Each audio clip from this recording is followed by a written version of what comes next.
അച്ഛാ. ആ അഞ്ചുമോളെ സുഖല്ലേ? ഓ സുഖാണ് അച്ഛാ. എനിക്ക് കുറച്ച് സന്തോഷം കൂടും അല്ലേ?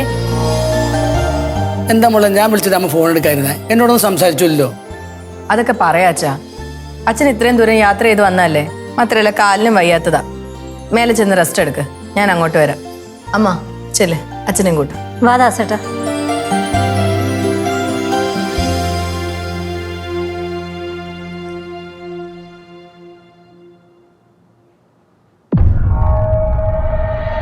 ഒരു വെടിക്ക് രണ്ട് പക്ഷിന്ന് കേട്ടിട്ടേ ഉള്ളൂ.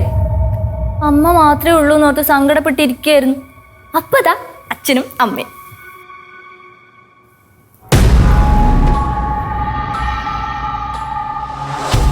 നീ പോടി, പോയി നിന്റെ പണി നോക്ക്.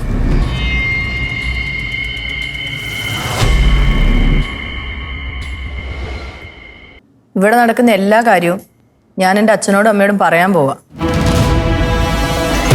അതോടെ തീരുമല്ലോ നിന്റെ പ്രശ്നം.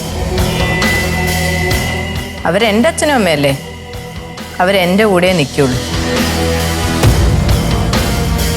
ഞാൻ പറയുന്നത് അവർ വിശ്വസിക്കുകയും ചെയ്യും. നീ പോടി. അമ്പിളി, നീ മോളിലേക്ക് വരുന്നോടാ? ഇല്ലേ, പോയിട്ട് കുറച്ച് തിരക്കുണ്ട്, പിന്നെ വരാം. ശരിയടാ. നിന്റെ തറവാടാണല്ലോ പിന്നെ വരാൻ. ആപ്പിളും ഓറഞ്ചും മുസമ്പിയും ഒന്നും കൊണ്ടുവന്നില്ലേ?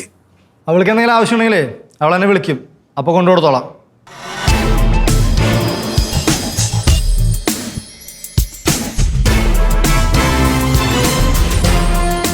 എന്താടി നിനക്കൊരു ചിരി? അവന്റെ വായിരിക്കുന്ന കേട്ടപ്പോ സമാധാനമായി കാണുമല്ലോ അല്ലേ?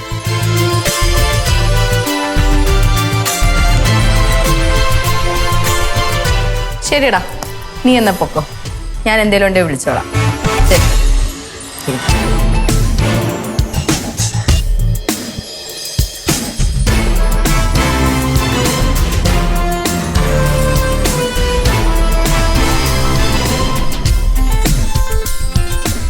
നീ ഒന്ന് ഒതുങ്ങിയതായിരുന്നു, ഇപ്പൊ വീണ്ടും തുടങ്ങി.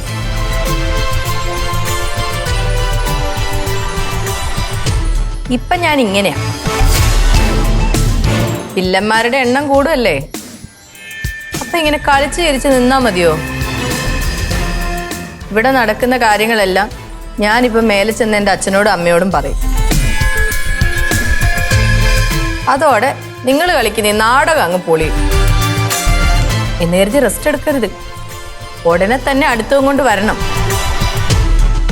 വെറുതെ ലാഗ് അടിപ്പിച്ച് ബോറടിപ്പിക്കരുത്.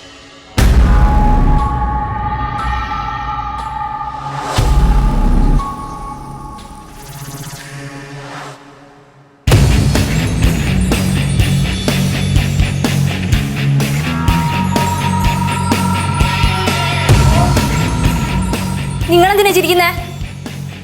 നീ എപ്പോഴാ ചിരിക്കാ രഞ്ജു? സന്തോഷം വരുമ്പോ അല്ലേ? എനിക്കിപ്പോ സന്തോഷ. വല്ലപ്പോഴല്ലേ ഈ വീട്ടിൽ ചിരിക്കാൻ അവസരം കിട്ടണേ?